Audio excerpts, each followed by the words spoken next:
शुरू में जब फार्मर्स जो है वो, क्योंकि फार्मर को अवेयरनेस नहीं थी, उनको ये भी नहीं पता था कि फार्म किस तरह से बनाना है और परिंदे की जो है वो नशोनुमा और परिंदे को जो है वो किस तरह से फीडिंग करनी है और उसका ख्याल किस तरह से रखना है, गर्मी से किस तरह से बचाना है और सर्दी से किस तरह से बचाना है, क्योंकि 2 से ढाई माह का जो परिंदा होता है उसको इसकी खुसूसी निगहदाश्त करनी पड़ती है। तो फार्मर्स को अवेयरनेस नहीं थी।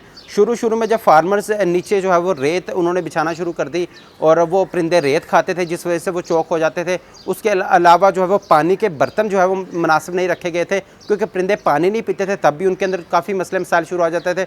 और जो उनकी फार्म की जगह थी वो बिल्कुल हमवार नहीं थी, जिस वजह से उनके पाँव के मसाइल आना शुरू हो जाते थे। और बाकी वो कुछ क्राउड वाली जगह पे जो है फार्म बनाए हुए थे, जहाँ पे बच्चे जो है वो कुछ कोई ना कोई चीज़ अंदर फेंक देते थे या बाहर से कोई गली में से कोई चीज़ अंदर फेंक देता था, जिस वजह से भी परिंदों की मोर्टेलिटी जो है वो होती थी। लेकिन शुरू में हमने जो है वो फार्मर्स को डॉक्यूमेंट्री बना के दिखाई कि आपने फार्म को किस तरह से बनाना है और फार्म पर जो है वो चूज़ों की नशरमा किस तरह से करनी है। और उसके अलावा हमने किताबचा भी फार्मर्स को दिया।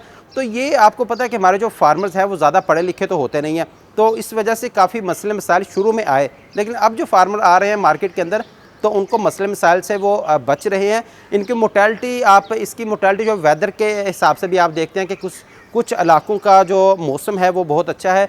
अगर मैं बात करूं तो ये जो पाकपतन, बूरे वाला, बिहाड़ी, साहिवाल और बहावलपुर वाली साइड है, इन इलाकों में मोर्टेलिटी कम है। लेकिन अगर हम चले जाएंगे सियालकोट, सरगोदा, तो इस इलाके में जो है मोर्टेलिटी ज़्यादा है, क्योंकि यहाँ पे बारिशें ज़्यादा होती है। बारिशों की वजह से जो है वो फार्म को मेंटेन रखना मुश्किल हो जाता है। हमने शुरू में फार्मर्स को कहा कि जब इसके नीचे खुश्क जगह होनी चाहिए, आप रेत को नीचे बिछाएं, बारिश होती है तो पानी को जो है वो निकाल के नीचे रेत बिछाएं। लेकिन इस तरह से फार्मर्स को भी काफ़ी मुश्किलात का सामना करना पड़ा और जिस वजह से, लेकिन अब जाकर हम देखें तो फार्मर्स को काफ़ी आगाही हो चुकी है।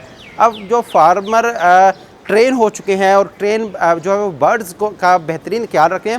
काफ़ी अच्छे बर्ड्स भी मौजूद हैं। मैंने पिछले दिनों जो है वो बिहाड़ी में और बहावलपुर में विज़िट किया, तो बहावलपुर में एक असगर यजमान के अंदर फार्मर है, तो उसने जो है वो इस फार्म को मेंटेन रखा हुआ है। तकरीबन उसके 40 बर्ड्स थे, अब उसके पास 32 बर्ड्स हेल्दी मौजूद हैं, तो वो सारा रात दिन खुद उनकी हिफाजत करता है। अब एक साहिवाल में फार्मर्स है, तो उसके पास भी इसी तरह से ही मोर्टेलिटी रेशो बहुत कम है। तो उसका ये कहना था कि मैं किसी भी जो है वो दूसरे बंदे पे एतमाद नहीं कर सकता, फार्म मैंने बनाया, इसको मैंने खुद संभालना है। वो कहता है एक दिन मैंने अपने बेटे पे एतमाद किया, तो जिस वजह से मेरे 2 बर्ड जो है वो एक्सपायर हो गए।